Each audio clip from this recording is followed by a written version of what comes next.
All right, hey, what's up, y'all? Andrew at Microphonic Designs here today at the wonderful Lovejoy High School, and we've got a real modest setup today, but it's potent, it's powerful. They've got some good equipment. They've got now a nice, convenient setup, and I'd like to take you through it and kind of show you what they're working with. To give you the lay of the land, we've got a Titan mixer frame, triple wide. We've got one marimba, two vibraphones in the back row.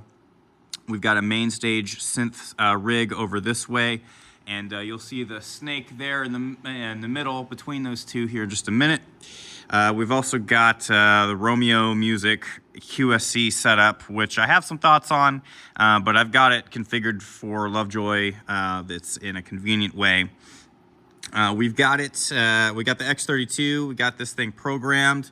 We've got our marimba channels, our two vibe channels, the synth left and right, and then we got a few soloists. We've got flute, clarinet, and horn, and then, so basically they've got like the soloists for part 1, part 2, part 3, and then part 4, I believe, is going to be flute again, and I can only assume it's going to be the same player because they only have one specific microphone for their flute player. So we really only need 3 channels, and those soloists are being fed from their QLXD wireless system. So I do have the 4th one here ready to go. It is color coded. It is plugged into that 4th channel up here, but I haven't really assigned a transmitter pack to it because, again, I'm pretty sure that flute soloist is going to be the same student, just doing a second solo in the show. And so we've got the Assure antennas up top feeding the distribution box, and then they've got a real big amplifier down here.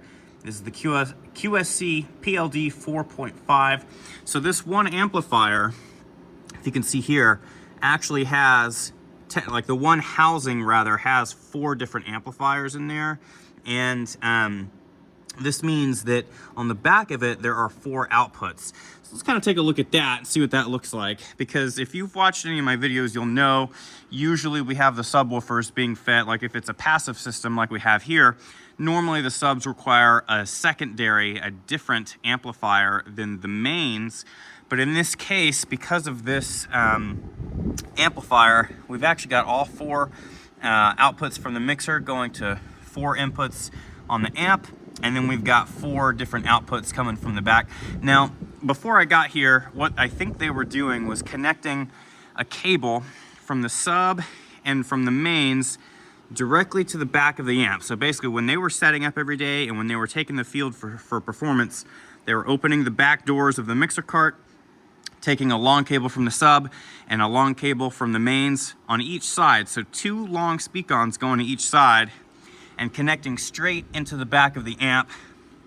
And that's just like the default Romeo system. I think, I feel a little, I don't want to be, I don't want anyone to think that I'm dissing Romeo or anything like that. They do good work, but there's definitely a difference between, or a difference in understanding, at least there seems to be, between, like I've been out doing this work for a long time. I have engineers on my team that do marching audio specifically, and we just want to minimize how many cables are on the ground, and it's something that just like, I don't understand why their systems require separate carts for the subs. I think they could totally have these just underneath, like in a Titan double wide frame or even a Pageantry Innovations SC20. Like you can get the mains on top of the sub on one single cart and it's not a problem. So I'm not sure why they push this system that has 2 separate frames on each side.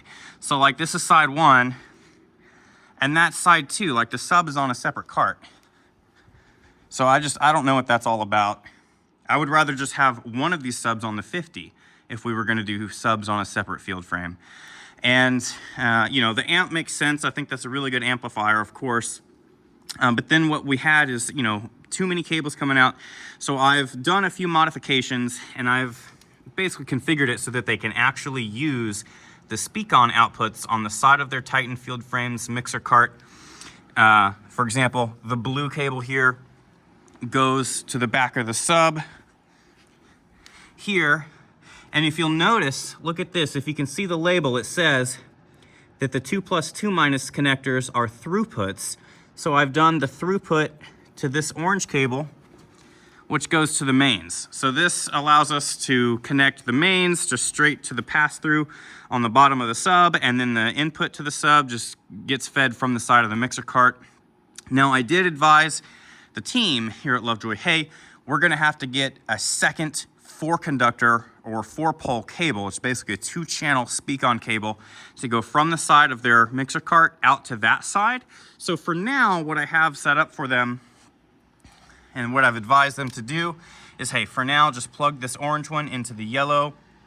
And basically what that's gonna do is this orange cable feeds the 2 mains over there directly. But I do have it set up so that when I can help them get a 4-pole speak-on cable, look at that. There's the orange that goes over to the mains here, and here's the yellow that will connect to the side of the mixer cart. So I've configured this so that they only have 1 cable running out to each side, and then these 2 carts are kind of a self-contained thing where we've got the, the orange cable right there that will eventually plug in to the back of the sub here. And yes, the subwoofer is upside down. That's just how I found it today. I didn't feel like moving it, and I'm definitely not strong enough to lift one of those things by myself. So that's what we have going on here. So again, no big deal with this system. It just doesn't make a lot of sense to me, and there are better ways to do it. So that's all I'm gonna say. Other than like these speakers do sound good, they are loud, all of that good stuff. I just don't understand the 2-cart thing. So moving on, let's take a look at their snake and their front ensemble. Here's the snake, real straightforward. We got the red and the double red being fed from the marimba. We got the marimba cables here. We've got white and blue for the vibraphones in the back, and I've got a little bundle of cables that goes to just there. So basically the 2 vibe mics, the cabling, there it is there. It comes across this way, connects to its neighbor on vibe 2, cables come along this way, and boom, they connect to the little jumper cables right there that go up to the snake. And so, in general, I think with something like this, basically what you do is you connect these when you unload the truck. You have the bundled cable here, just kind of wrapped up and sitting up top, or maybe even on an extra tom arm or something on the end here. And then when they set up on the field, they pass it forward, and boom, there it goes. And then the synth cart is also real easy. We've simply got a bundled pair coming out to yellow, double yellow, channels 11 and 12 on the snake. And they do have a Mac Mini set up here in the rack Mac Mini. And I don't remember the password to the computer, but I did get gain levels set in the mixer for everything, at least as best as I could. Certainly for the synth, even though the computer was closed, main stage was still opened up. So I was able to cycle through patches and trigger some samples and double check instrument levels. They're actually rocking an RME, what is that? A Fireface UFX2.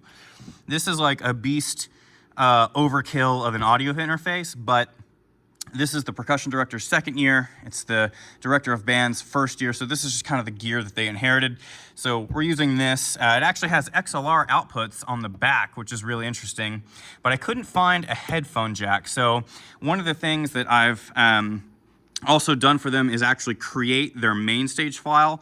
Their show is being written by my good friend Paul Hasso over at On the Field Music. So shout out Paul, check out On the Field Music if you want to check out some of his stuff.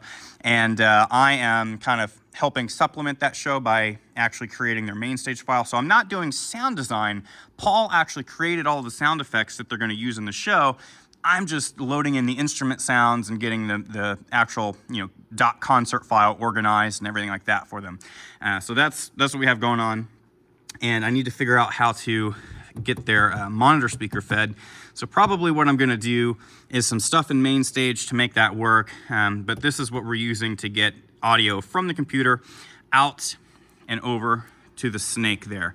So really cool setup, real slick. This is a homemade synth cart, and it's really great. This is another example of like what we call a band dad special, band volunteer special, of like somebody came up with the idea and made it happen for this group, and I think that's amazing. So there's the synth setup. And that's pretty much it, y'all. So a bit of a shorter walkthrough in terms of just, it's not a super huge ensemble, but it doesn't have to be, right? This is still an effective system. It should still be very quick for them to set up. And again, just because it's a smaller front ensemble compared to, like, you know, some of the others you've seen in my videos, it does not mean that they don't deserve the same amount of attention and, you know, like, what am I trying to say? Attention to detail and all that good stuff, you know, being thoughtful about things.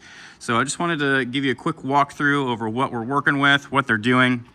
I'm so excited that I got the call to come out and help get them set up today, so I appreciate it. Thank you to the team here at Lovejoy High.